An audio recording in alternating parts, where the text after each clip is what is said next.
Mojang just released the 21w39a Snapshot, and it brings in actually pretty big change. You can now actually play any world that was created by any snapshot or release. So in this video I'm going to go through the major changes. So firstly, as you can see, the majority of my worlds do not say created by an incompatible version.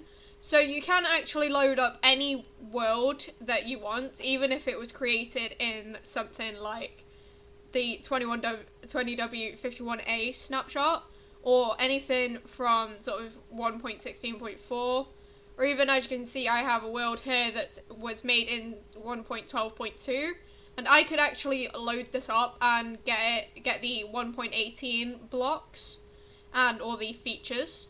However, there is one major flaw with this, and that is basically the bottom of the world will be filled with air, and also there'll be visible chunk borders to new areas. So basically you should still get the new cave in different chunks. However, you won't be able to get the bottom, sort of the minus Y levels. In your current world, the Y level is obviously 0, so the new world bottom won't be there. So it'll just be filled with air instead of bedrock. I wouldn't recommend playing any of your new worlds in 21w39a.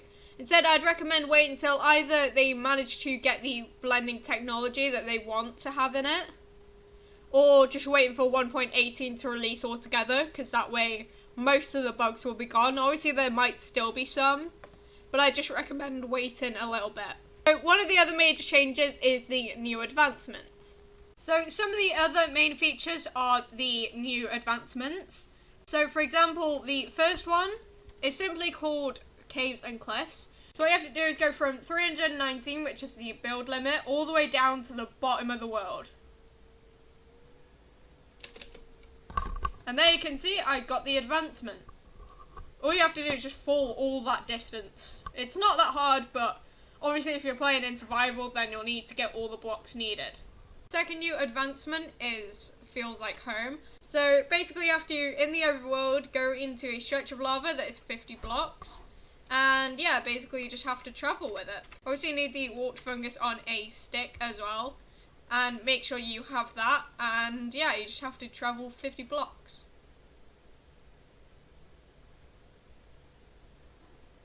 And there you can see you get the advancement.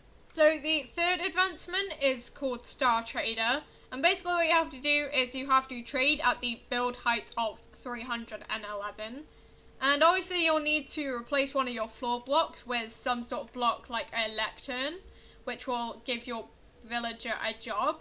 And then obviously you need to trade it. So for example, I will trade 11 emeralds and a book for the enchanted book Thorns 2.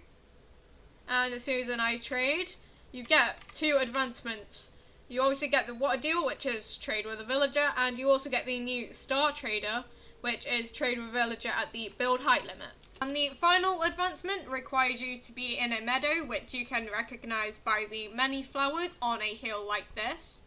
And basically what you have to do is get a jukebox, get a disc, and play the music while you're in a meadow. So I've got my favourite music disc, Chirp, and I'm going to pop it in, and as you can see I have the advancement Sound of Music.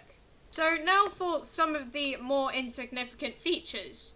So firstly, all the lone trees in a meadow biome, such as this one, now always have a beehive.